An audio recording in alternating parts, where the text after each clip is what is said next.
بتاكل حاجه مسكره من هنا تدوخ وتهبط من هنا، هل ده طبيعي ولا لا؟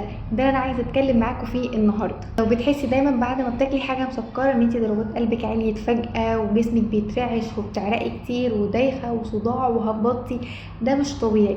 وفي ناس كتير كده وفاكره ان ده عادي وانا المفروض ما ادورش ورا الموضوع ده، هي طبيعه جسمي كده.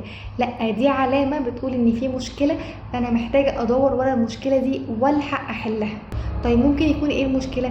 ممكن يكون جسمي بيستجيب للسكريات غلط، يعني مجرد ما اكلت حاجه مسكره فرز انسولين كتير جدا عشان يرجع السكر لمستواه الطبيعي، ففرزوا زياده عن اللزوم، يعني فرزوا بكميه اكبر من المفروض تتفرز على الكميه اللي انا اكلتها دي، فبالتالي سكري يوطى. فده معناه ان في مشكله، انا لازم اتشيك هنا جزئيه الانسولين وحساسيه الخلايا للانسولين واطمن على السكر بتاعي، اتاكد ان كل حاجه تمام.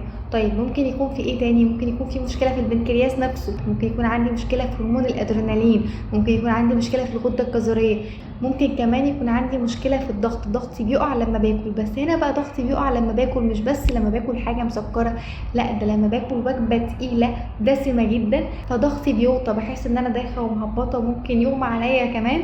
بس ده مش بس مرتبط بالسكريات، ده مرتبط بالاكل اللي فيه وجبات دسمه او وجبات تقيله، لو انا اكلت لحد ما خلاص مش قادره اتنفس، فوقتها ضغطي ممكن يقع.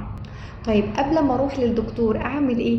في الوقت اللي انا باكل فيه حاجه مسكره وادوخ وانا دايخه، في ساعتها لازم اعمل تحليل سكر، اقيس السكر وقتها كده واشوف سكري قد ايه، واخد قياسات السكر دي واروح بقى ايه للدكتور واحكي له كل حاجه من الاول كده، وهو هيقول لي بعد كده ايه التحاليل او ايه الستبس اللي انا هاخدها بعد كده. بس اهم حاجه ما تكسلوش، دي مشكله محتاجه علاج، مفيش حاجه اسمها ان ده العادي بتاعي.